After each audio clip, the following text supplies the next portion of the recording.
It was the 1st of October 1949. A lot of people had gathered in excitement at the historic Tiananmen Gate in the old city of Beijing. What was going to unfold before them was an event of great historic significance. The chairman of the Chinese Communist Party, Mao Zedong, was going to address the people of China.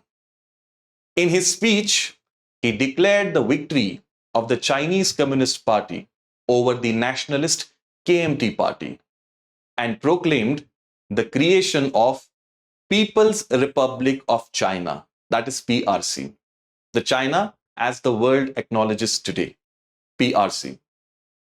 The Nationalist Party and its leadership had to flee from mainland China and take refuge on a small island in Formosa.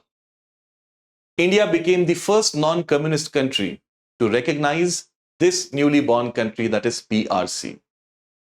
It's been 7.5 decades. A lot of things have changed over these years. Today, China boasts of an economy that is more than $18 trillion.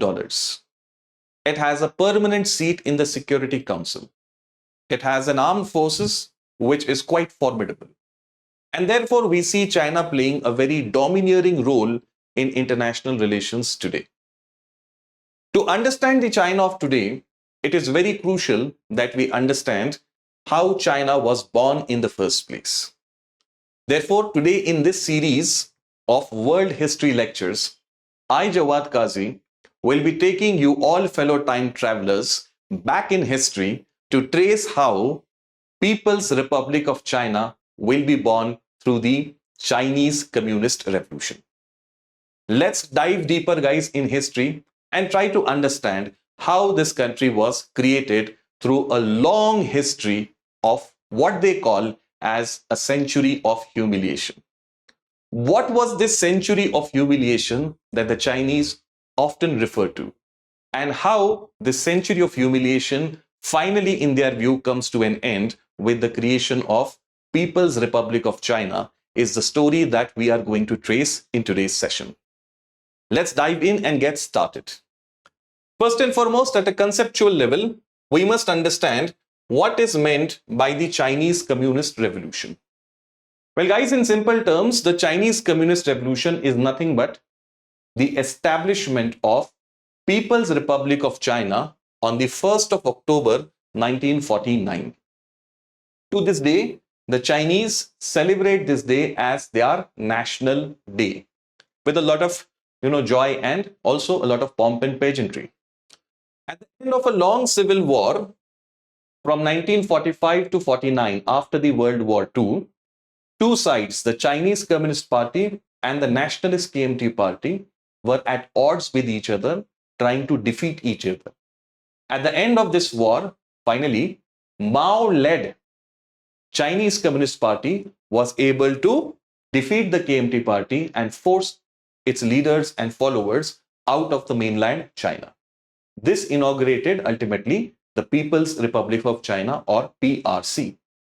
This was a very significant event in history as it finally freed the Chinese people from Western interference in their country. In the century preceding this, right from the times of Opium Wars, Western imperial powers had been interfering inside of China, exploiting its resources and humiliating its people. This long century of foreign domination will finally come to an end with creation of PRC. Now, what was true of Western powers was equally true for the Eastern Asian neighbor of Japan. As Japan rose in the late 19th century, it went about doing atrocities on fellow Asian nationalities in the vicinity, and the Chinese were particularly at a receiving end from these Japanese aggressions. All of that finally came to an end with the creation of PRC. But even more significantly, in a larger international context, creation of People's Republic of China demonstrated that the communist ideology, as propounded by Karl Marx and later implemented through a revolution in Russia, wasn't exclusive for an industrial society. Karl Marx had famously proclaimed, "Workers of the world, unite. You have nothing to lose but your chains." So the focus of Marx's thought ideology was on the workers, whereas China was primarily an agrarian society. Yes, it did have some factories, but nothing on a very significant scale. The mainstay of the economy was agriculture. The setup of the society was feudal in nature. Now, would communist ideology find a fertile ground in such a soil also? Was a question mark that history had not yet answered. The creation of People's Republic of China, in that sense, answered that riddle. Yes, communist ideology based revolutions could occur in agrarian feudal setups also. This naturally led to, a binary of emotions. On one side, the capitalist West was extremely concerned about replication of this in other third world countries. And on the other side, there was a lot of excitement in the Eastern Bloc, the communist world, that now many more countries could join their side. This would be a very polarizing development in international relations. Just as its history earlier, a history of a lot of tumult, creation of PRC will bring that tumult to international relations as well.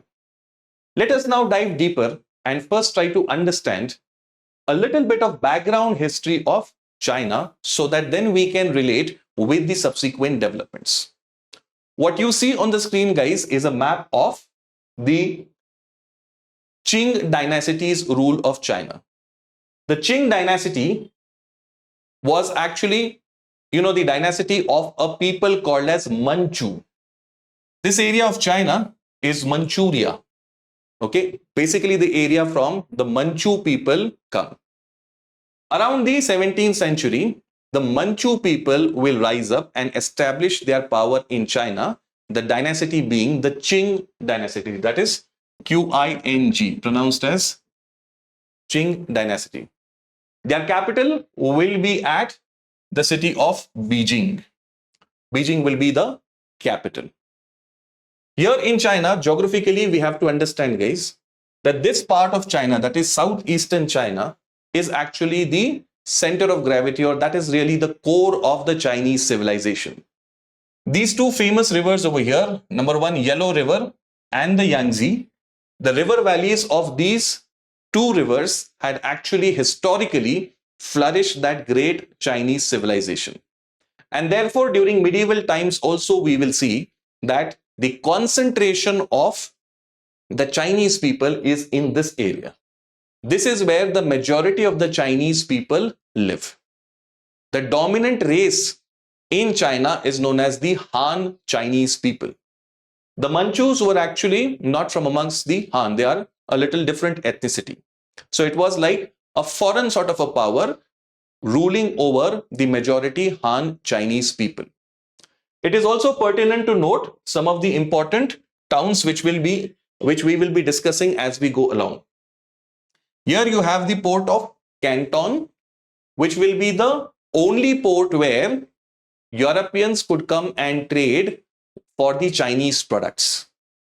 The ruling dynasty, that is the Qing Dynasty, did not want to have relations with the Western world, and therefore just one port was allowed where they could buy and sell their wares. Apart from this, here you have Shanghai, and close to that will be the later day capital of Nanking. Similarly, close by over here was also Hong Kong, which the British will take over in due course. This is the map of China, guys. This southeastern part of China actually back then was 80 to 85% of the Chinese population. The rest of the areas of China, because of the peculiar type of geography, were very sparsely inhabited. Whether it be Tibet or whether it be the Xinjiang region or the outer Mongolia region, these areas did not really provide a lot of resources. Life was very tough, and consequently, the population in these areas used to be very sparse. Now let us see a little bit of background as to how all of these developments will take place in China. The Chinese used to have a very powerful navy right into the 15th century. The Chinese admirals used to trade in the Indian Ocean region and often reached up to Africa also, eastern coast of Africa. But the Chinese ruler, towards the end of that century, that is 15th century, decided to disband the entire navy. This was a very big mistake that the Chinese made. The Chinese, who had more ships than all of the Europeans combined at that point of time, disbanded all their naval and mercantile ships. And consequently, it created a void that gave space for Europeans to occupy. We know how Vasco da Gama had come to India searching for an alternate safe sea route. On reaching India, his journey had not completed. The Portuguese wanted to find a route to China also, since Chinese goods had been very popular as they came along the old Silk Route. By 1514, the Portuguese were able to get to China through an alternate safe sea route via Malacca. And this will start a series of trading expeditions by Europeans to China. By the time it was mid-18th century, all major European powers were already trading with China, but yes, limited only to the port of Canton. Later, even USA, a Johnny-come-lately in that sense in this area, will also start to trade with China. So trading relations were as such established. The Manchu or Qing Dynasty, which will rise to power in the 17th century, will have a very different approach towards foreigners.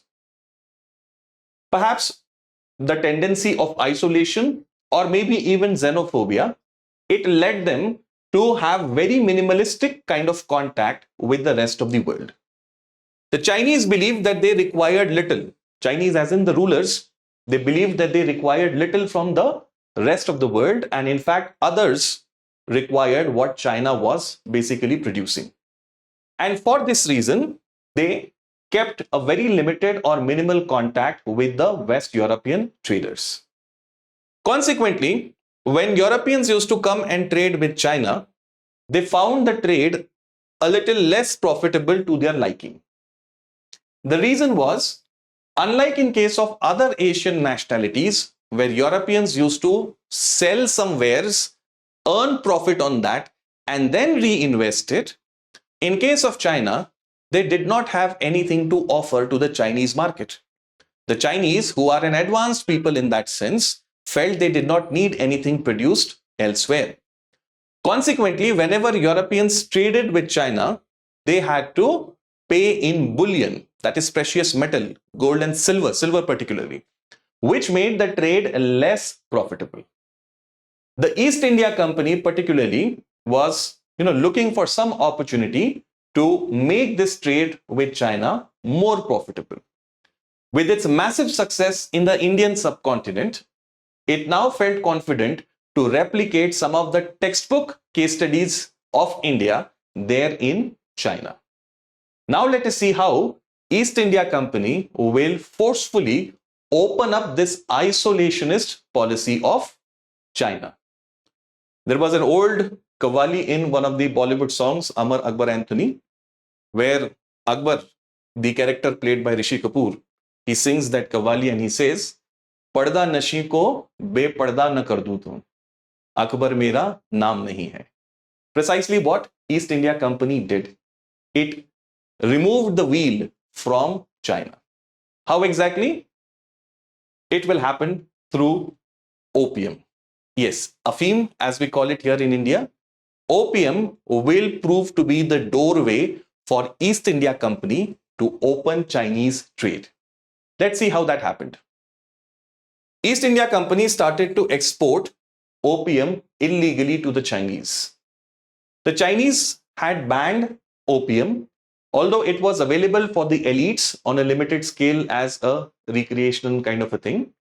For common masses, opium was not allowed. But East India Company wanted a product that would be a big hit in the Chinese market. They wanted to earn profits through it and then use the profits to buy Chinese stuff.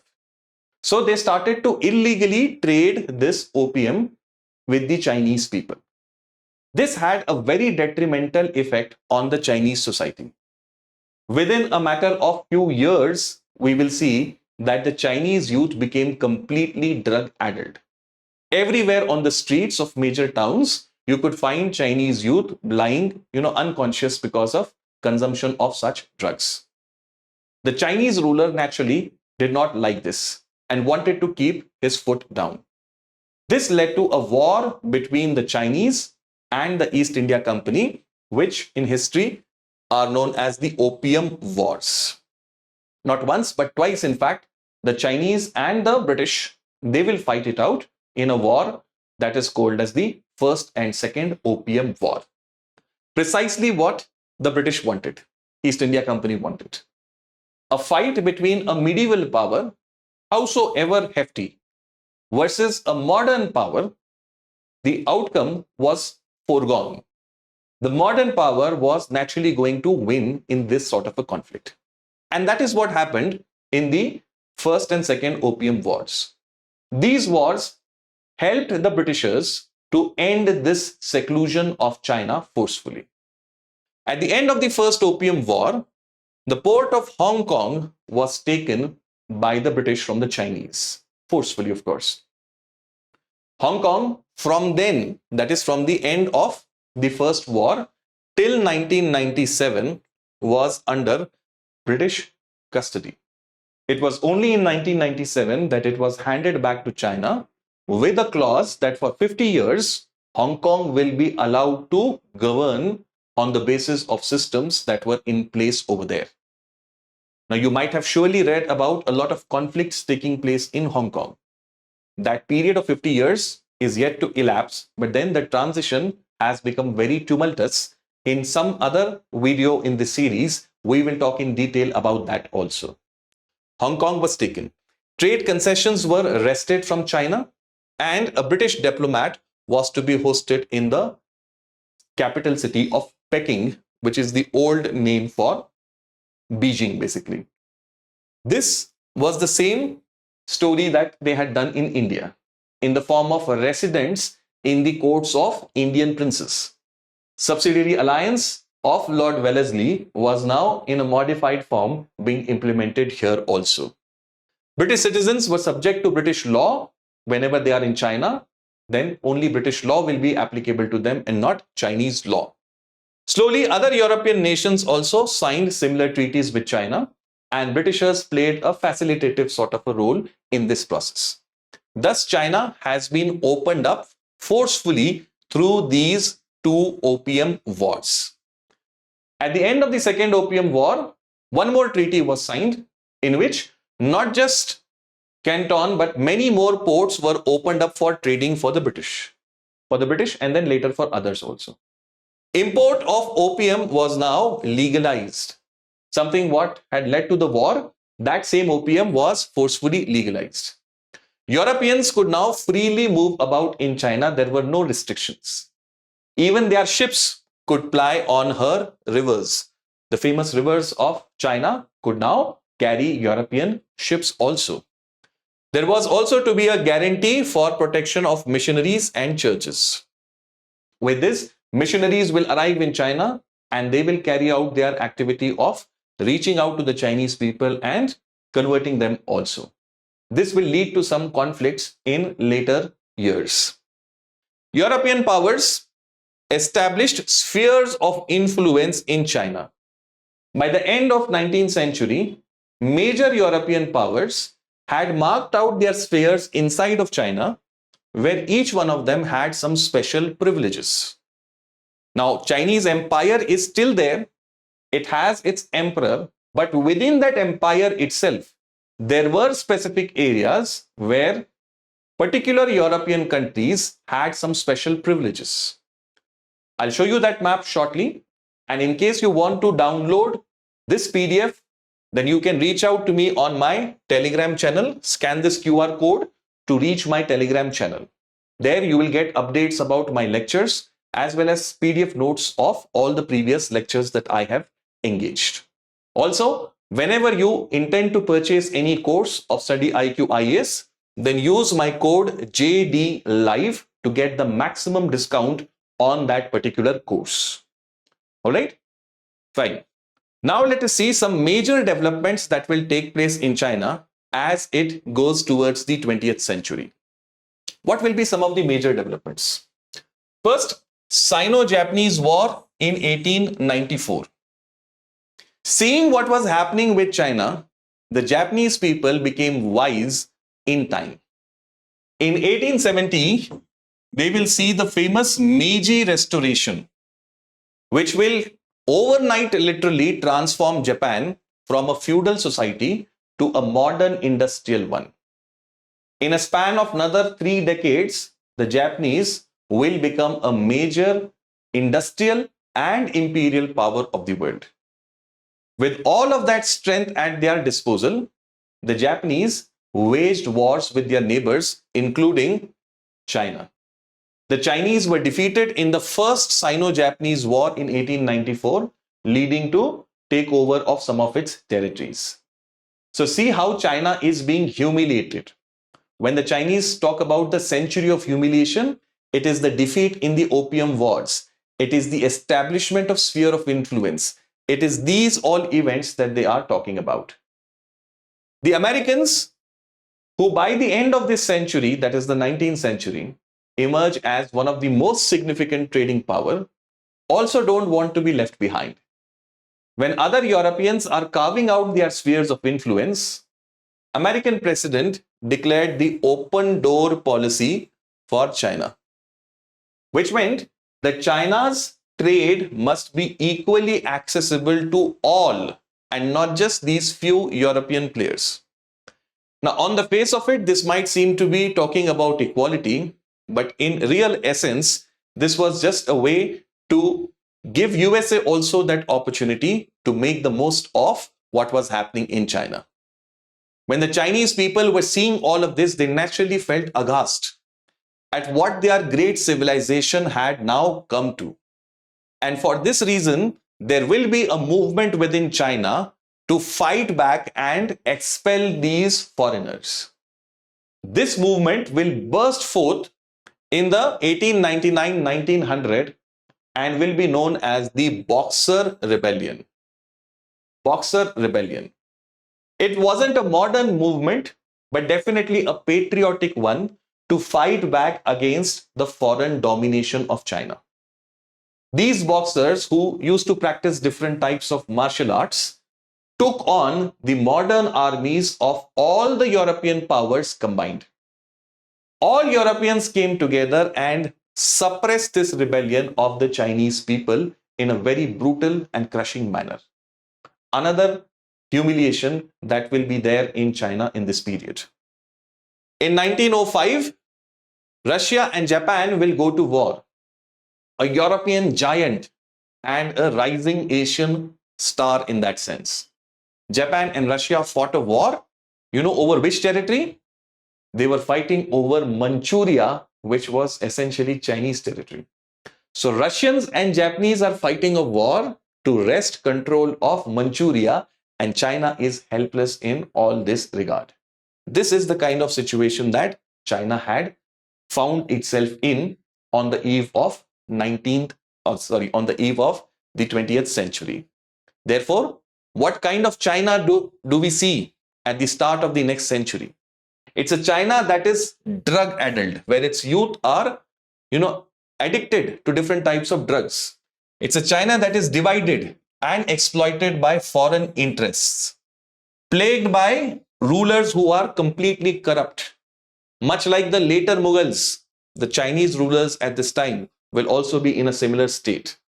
The dynasty, that is the Qing Dynasty, it was bereft of any political capacity to deal with this situation. They barely had their authority over the whole of China. It was an empire now only in the name's sake. For all practical purposes, different elements had wrested control in many different parts of the empire. And by the way, around this time, China will not have a ruler. There will be a Lady Dowager Empress. Okay? A lady empress whose husband had passed away, and she would have control in her hands. To the extent possible, she did try to control things, but then the historical flow had gone way beyond her control also.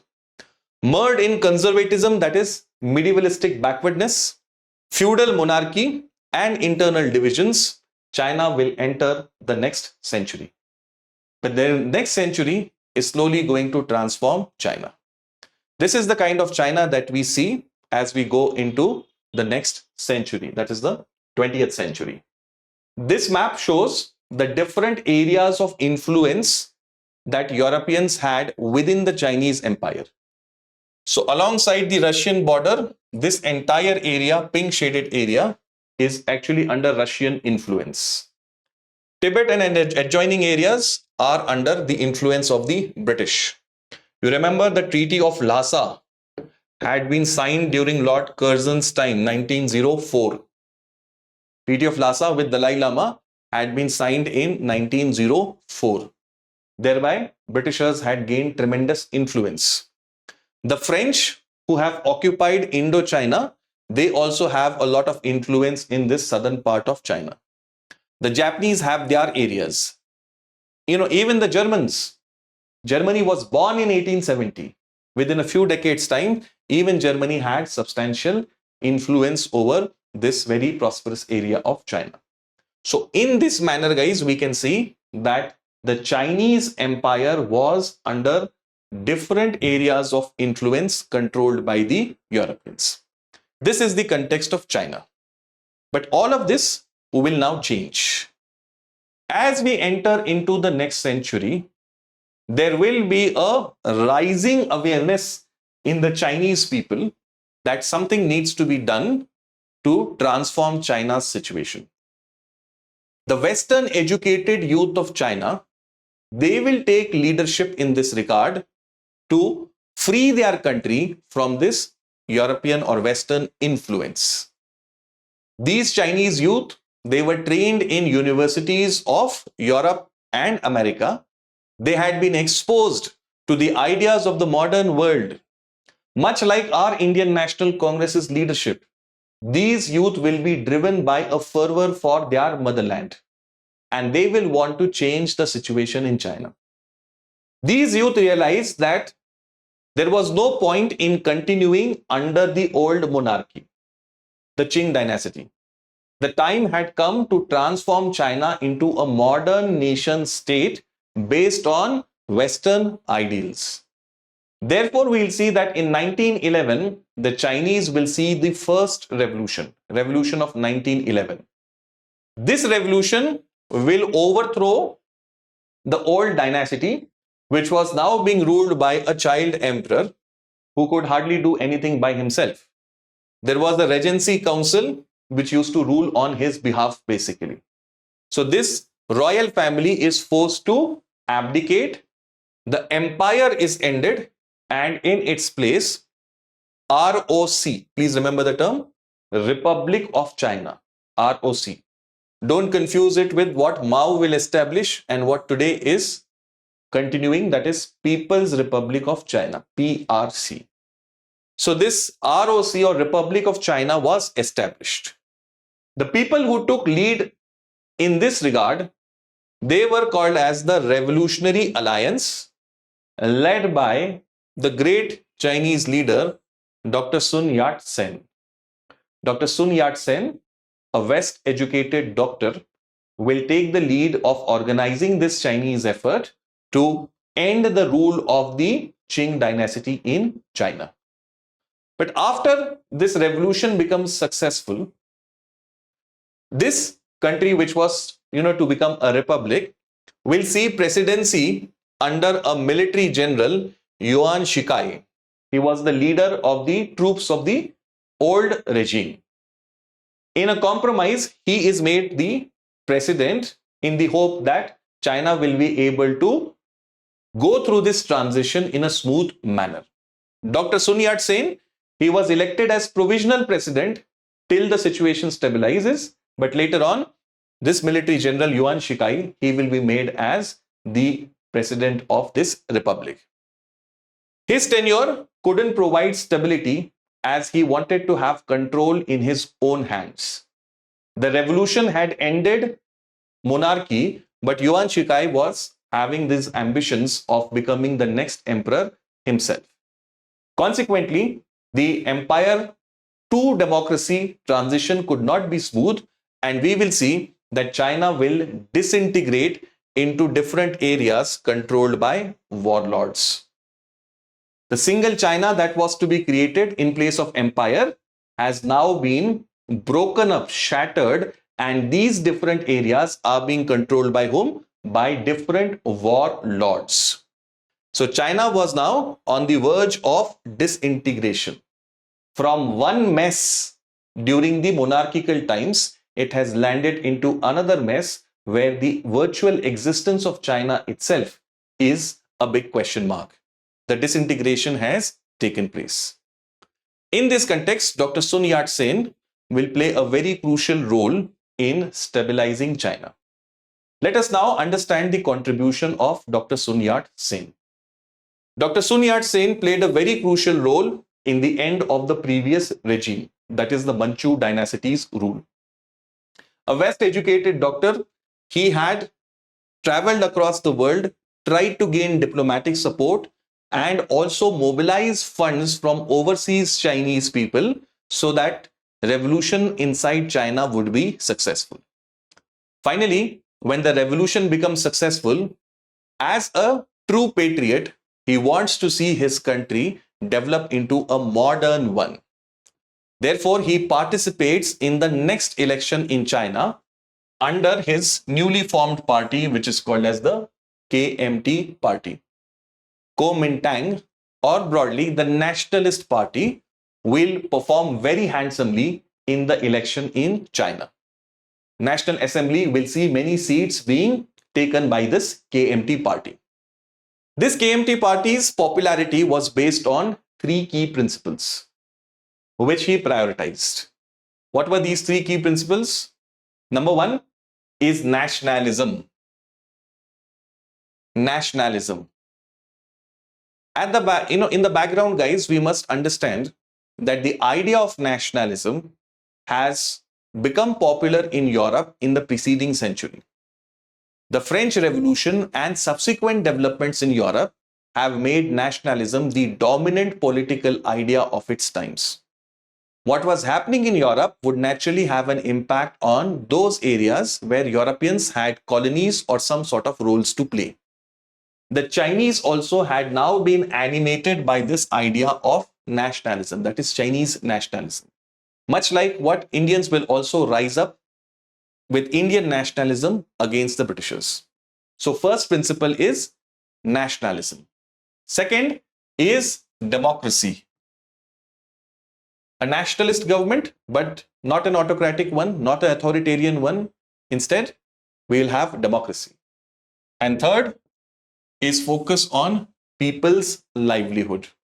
The end goal is to ensure that people have income, they live a life of dignity and honor, that they are able to develop themselves to the fullest possible extent. All of that requires access to livelihood. And in an agrarian society like China, this naturally meant that there have to be land reforms for this purpose. The feudal society in China had a skewed sharing pattern of land. A small feudal section had disproportionate land, whereas the large number of peasants were landless. So in this context, if at all China had to provide livelihood to everybody, it was imperative to do land reforms. This is a crucial aspect that we have to remember. His party was then expelled by the new president, as this party was constantly expecting the president to perform his role in a democratic manner. The new president, the military general whom we had seen earlier, naturally was not in any mood. He was looking at himself as, the next emperor of China. Consequently, the two could never get along, and Sun Yat-sen was expelled from the National Assembly. For some time, he left China and then again comes back to establish rule in southern part of China. China has now fractured, broken up into different patches. Taking advantage of that, he comes to southern part of China and establishes KMT party's rule over a small patch. Now, although they have succeeded in ending the Manchu rule, starting a democracy, elections have been held, but now here's a new problem. The president is incompetent and he has created a mess in China. Now, China is divided into areas of warlords. So, Sun Yat Singh will have to now start the new type of a struggle. So, he is able to establish his rule in southern part of China. And from here, his next goal will be to integrate whole of China and establish a republican democratic government over the whole of China. This is the goal of Dr. Sun Yat Singh. You must have heard about the one China principle. One China principle, that there is only one China. This is an insistence that the Chinese have in international relations, and most countries in the world, or rather all countries in the world, have had to come to terms with this. Even USA has to, to a great extent. It has a different version of looking at it, but broadly it has agreed to this idea. Now, the history of that can be traced back right up to this point.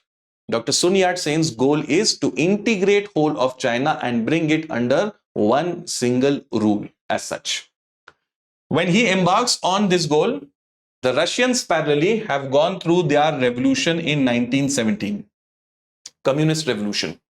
And they offer their help to Dr. Sun Yat Sen based on their revolutionary experience of how to create a cadre-based party, a strong cadre-based party. A cadre-based party is a party whose workers are motivated based on some specific ideology. That ideology is what drives them. When a person is driven by ideology, then he is ready to go to any extent for that ideology. The communists in Russia had achieved that and they offered their help to KMT party here. Around this time, Lenin had the goal of world revolution. World revolution. He wanted to export the communist revolution to the whole of the world. And therefore, he was encouraging subject nationalities in Asia to fight for their rights, and China, in relatively close physical proximity also, plus going through all of this crisis, was a very attractive destination. Therefore, Russians helped them to develop their party in a cadre-based manner. Membership of this party was open to anybody who believed in these three principles: nationalism, democracy, and people's livelihood. And therefore, communists inside of China also joined the party. Communists who have a specific ideology, they are also part of KMT party. The reason being, the party was liberal if you agree to these three ideas: nationalism, democracy, and people's livelihood. Apart from this, you may have other differences. You can still join the KMT party. So the communists join it so that they can turn this party more towards the left. This is not very difficult to understand, guys, because our Congress also was a very flexible party in that sense. Within the Indian National Congress, we had the Congress Socialist Party also. The Communist Party members were also there within the Indian National Congress. For some period, we had people from Hindu Mahasabha and Muslim League also in the Congress. Later on, communal parties were not allowed. Members of those parties were not allowed. But in the initial times, we had dual membership. So on similar lines, KMT also had this flexibility, and therefore communists are there in KMT party also. He established a military academy with Russian help because now KMT party would have to wage a war to defeat all the warlords and integrate China into one single nation state. That required military strength, and hence a military was being prepared in this academy with Russian help. The Russians are encouraging the KMT party because they also feel ultimately they will come towards the communist ideology. So this is the context, guys, of Dr. Sun Yat Sen, who unfortunately will pass away in 1925, and he will be succeeded by Chiang Kai-shek. Chiang Kai-shek, who will be the next leader of KMT party. He was the director of this military academy. Director of this military academy that was built by the KMT party, and then he will become the leader of this same party. Let us now meet Chiang Kai-shek and see the contribution or development that will take place during his period. Chiang Kai-shek was a soldier who had led the revolutionaries in the war of 1911. He was trained in the Japanese military institutions, was an experienced soldier, was a campaigner during the 1911 revolution, and therefore was considered fit to lead the army of the KMT party. Later, he also becomes the chairperson of this party after Dr. Sun Yat Singh's death. He will lead a very successful campaign to unite whole of northern China, which was then under different warlords. He will bring all of those areas into one single China, and thus entire China was brought under single rule by Chiang Kai-shek. It also transferred the capital of China from Peking to Nanking. Peking was the capital of Qing Dynasty. But earlier, during the Ming Dynasty, the city of Nanking had been the capital. So he wants to start the country on a fresh slate. So he gets back the capital to Nanking, which was the more ancient of the two capitals. Communists at this time do not like what Chiang Kai-shek is doing. Already there was animosity brewing between communists and Chiang Kai-shek. Chiang Kai-shek was not a very big fan of the communist ideology. And furthermore, he wasn't doing anything for the land reforms as such. The communists felt that under Chiang Kai-shek, we will go away from socialistic goals, and therefore they start to criticize him and even established a parallel government while KMT party is ruling over China. They are establishing a parallel government in southern China while they are members of KMT party and KMT party is ruling over China. Now naturally Chiang Kai-shek did not take this very lightly. This was, treason in that sense for Chiang Kai-shek, and he expelled the Chinese communists from the KMT party. From this point onwards, we will see that the communists in China and the KMT party will be at loggerheads, and this will ultimately lead to the final civil war. Before we go towards the conflicts of these two, a quick look at creation of the Chinese Communist Party, the CCP, is also necessary.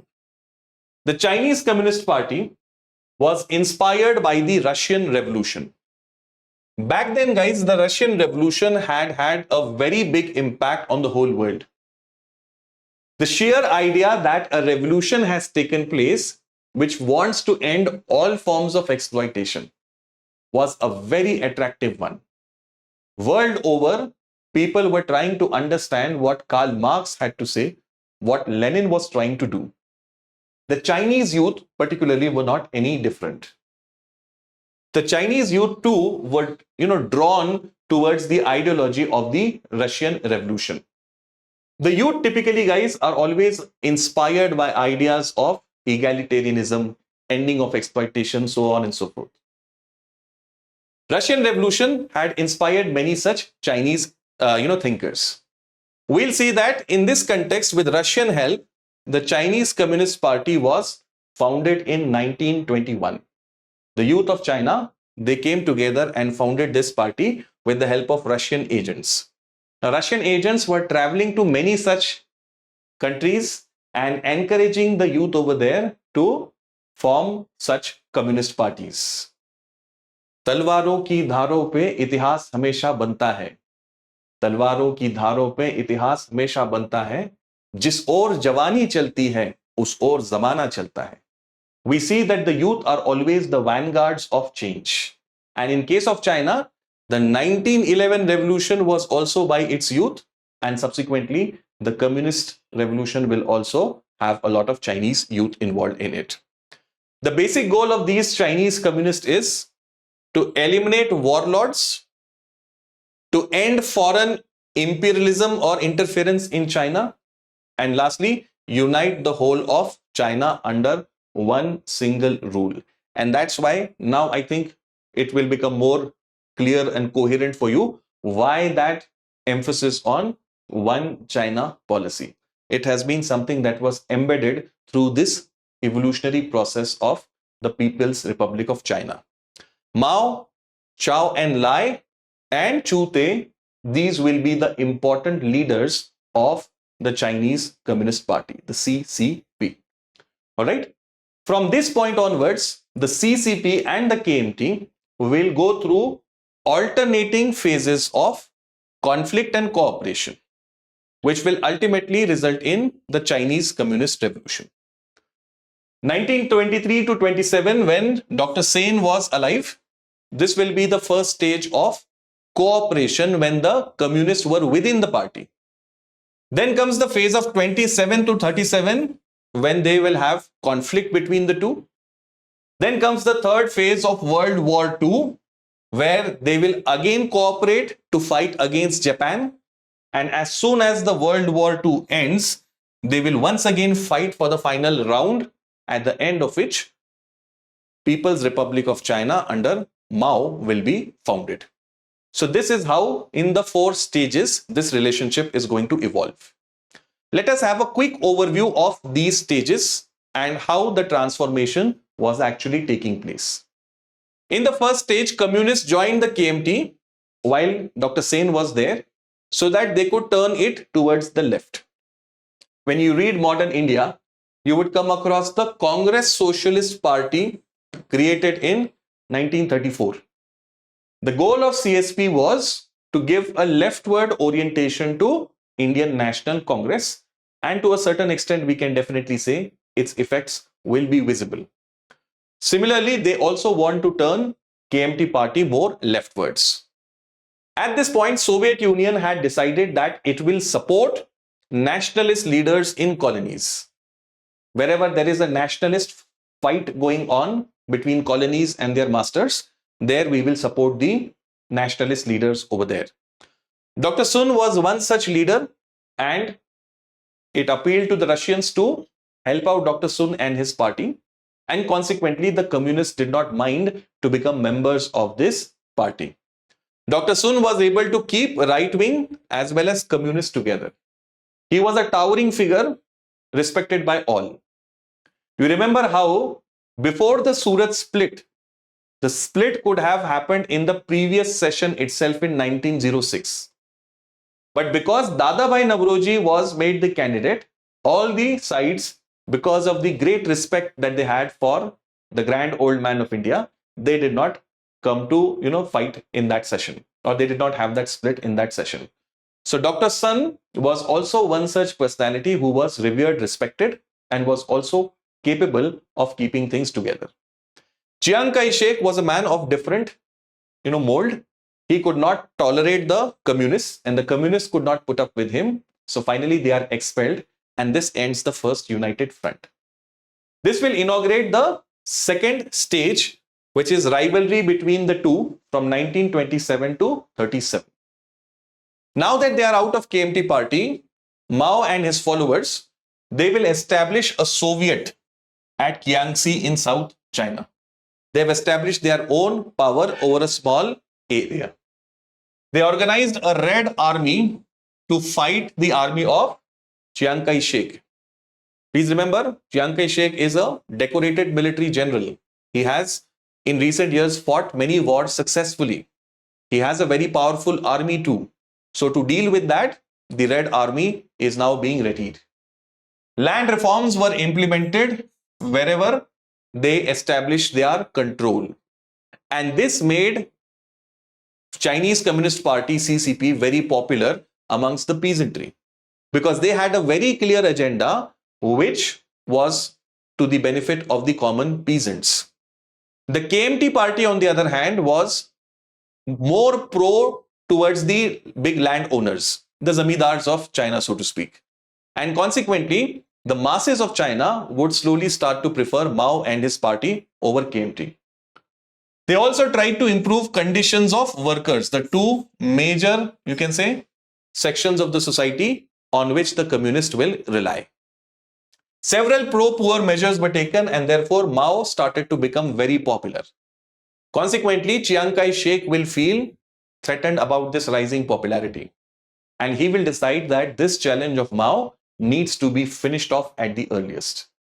He sent not one but 4 expeditions to Kiangsi in south, so that the Mao's experiments could be suppressed and Chinese Communist Party could be finished. But the CCP and its followers, they turned out to be much more resilient than what Chiang Kai-shek would have expected. But ultimately, after 4 failures, Chiang Kai-shek put in all his back into the 5th offensive. This time, not only was there a massive invasion, but also a complete economic blockade of these areas where the communists were successful in establishing their control, the most famous being Kiangsi. Kiangsi. Okay. Now, I don't know Chinese, guys, and I'm sure I am really pronouncing these Chinese names very terribly, but please bear with me for that. I hope the idea is getting conveyed to you. The communists survived this offensive and managed to miraculously break out of the encirclement that they were subjected to. Men, women, old people, with whatever instruments they could carry with them, they break out of this circle and start their march to go towards the north. This in history is known as the Long March. The Long March. The Chinese Communist Party members will walk over 6,000 kilometers. 6,000 kilometers. And guys, this is not just a casual walk like a trek. This is done over a very, very tough terrain, because they had to choose a tough route so that the big army, heavy army of Chiang Kai-shek could not follow them.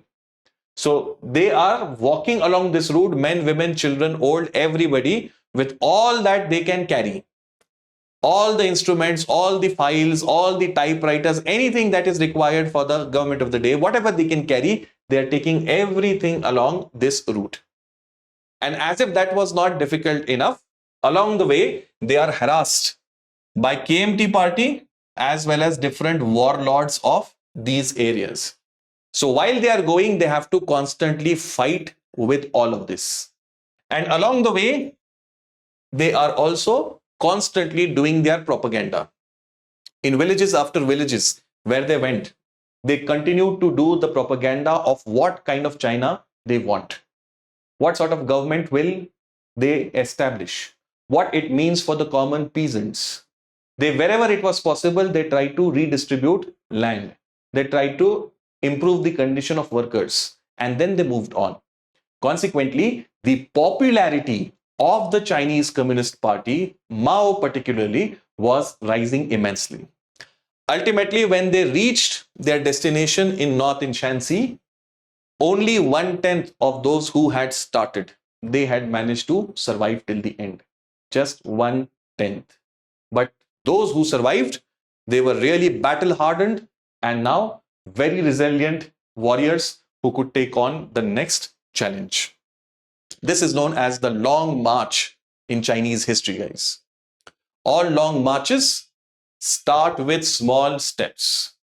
All long marches start with small steps is a famous quote in this very context.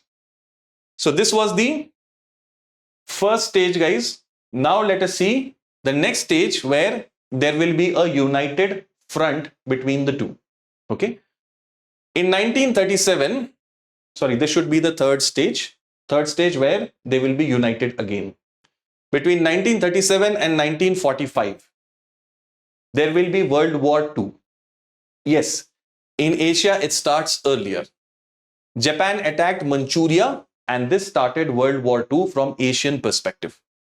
The Japanese were very formidable, and to defeat the Japanese, the entire national effort had to be coordinated. CCP offered an alliance to KMT that we should fight together. But Chiang Kai-shek was in no mood to fight with the communists. Ultimately, his generals had to threaten him to get him to cooperate during this war. So these two will fight the Japanese.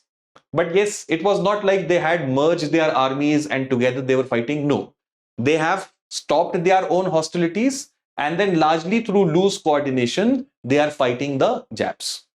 And their fighting styles are also different.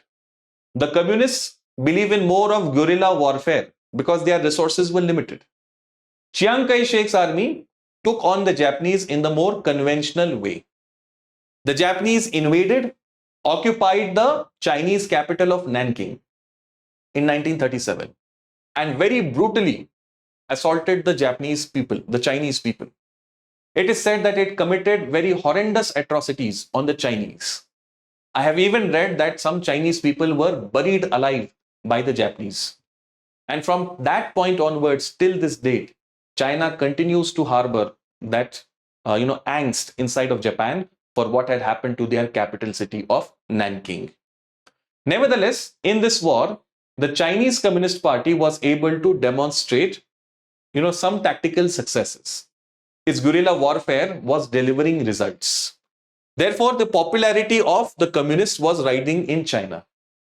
Unlike the KMT party, which was slow, heavy, bureaucratic, and corrupt, the communists, on the other hand, were more organized, battle-hardened because of recent experiences, and they were more nimble-footed.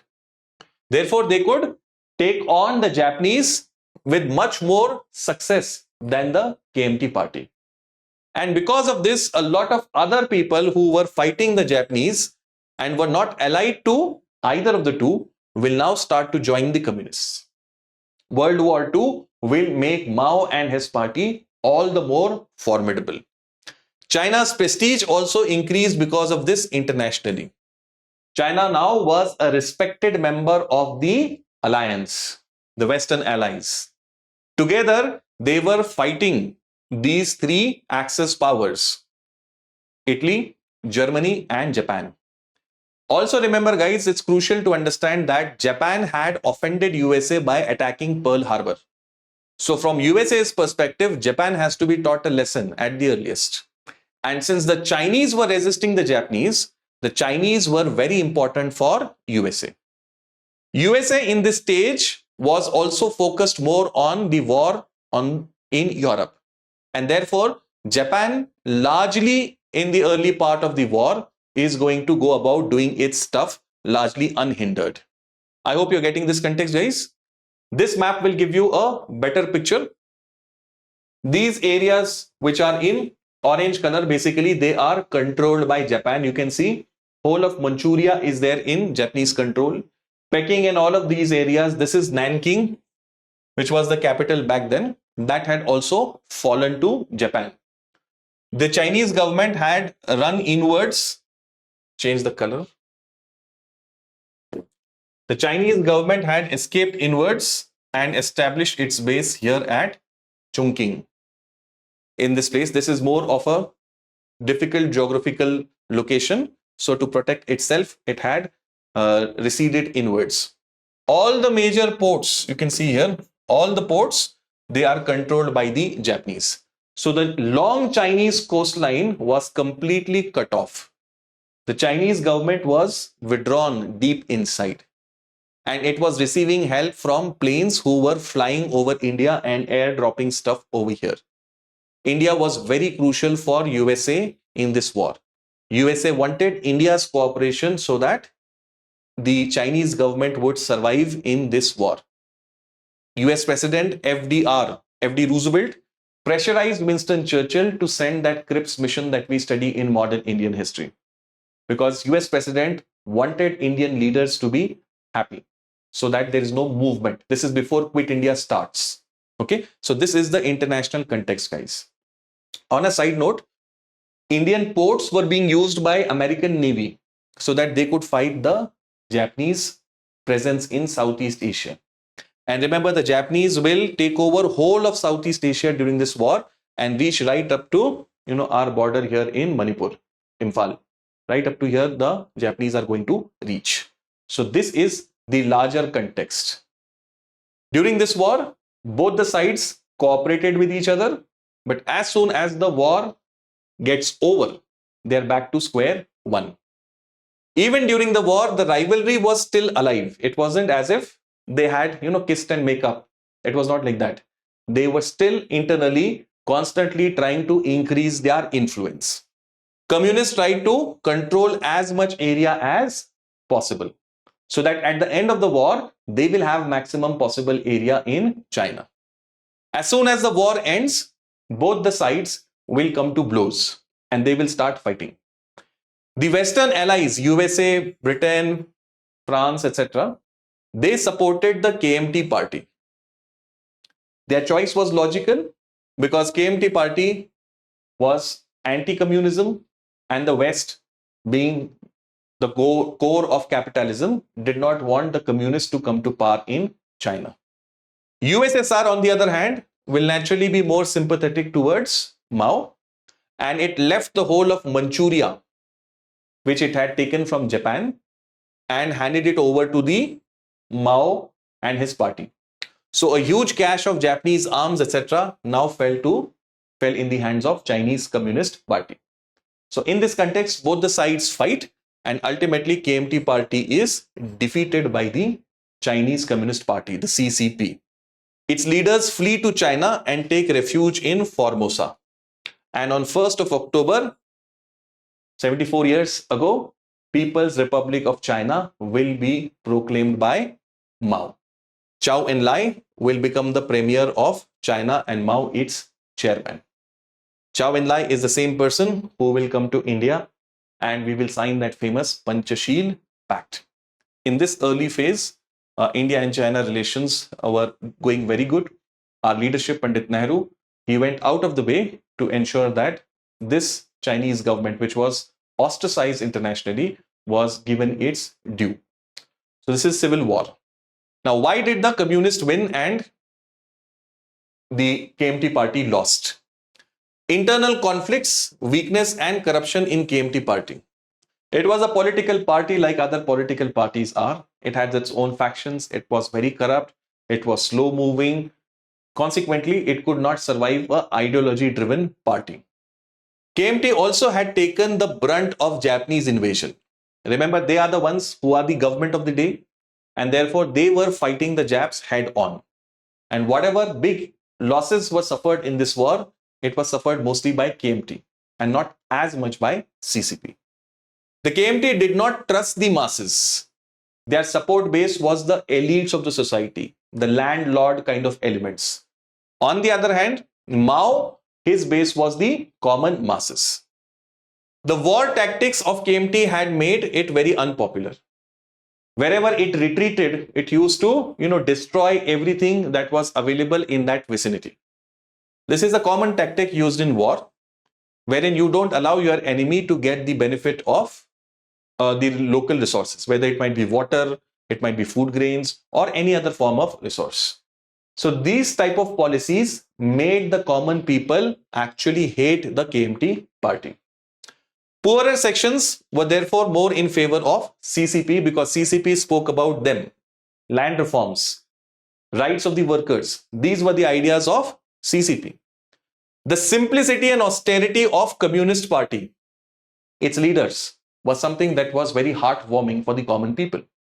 Mao and others lived a very simple life. They were very accessible, very, earthly, so to speak. And therefore, the common masses connected very easily with them rather than the elitist KMT leadership. Inflation, wartime shortages, all the problems of the war naturally had made KMT unpopular because that party was seen as responsible for the war. Inspiring leadership of Mao, no doubt. He was a man of great tenacity, a lot of resilience. He was a great organizer. He was a, great motivator of people. And because of that, he was immensely popular in the masses of China. This personality of the Mao, chairman of CCP, was also greatly responsible. Then lastly, military organization and strategies. The communists, who had been constantly at warfare, had evolved, better leadership, better fighting methods, and all of those things that go along with it. And consequently, KMT party could not take on the challenge of the Chinese Communist Party. And with this, the People's Republic of China was successfully established, and that ended, according to the Chinese, that century of humiliation. After this also, a lot of important developments will take place, which will keep on transforming China to the China that we know today. If you found this lecture useful and would like to see more such lectures on the recent history of China, then let me know in the comment box below. Tell me which other aspects of Chinese history, or for that matter, other parts of world history, you would like me to make lectures on. Do like this video, guys, share it with your friends, and leave some love in the comment box below. It really gives us a lot of motivation. Thank you very much. I'll see you in my next episode.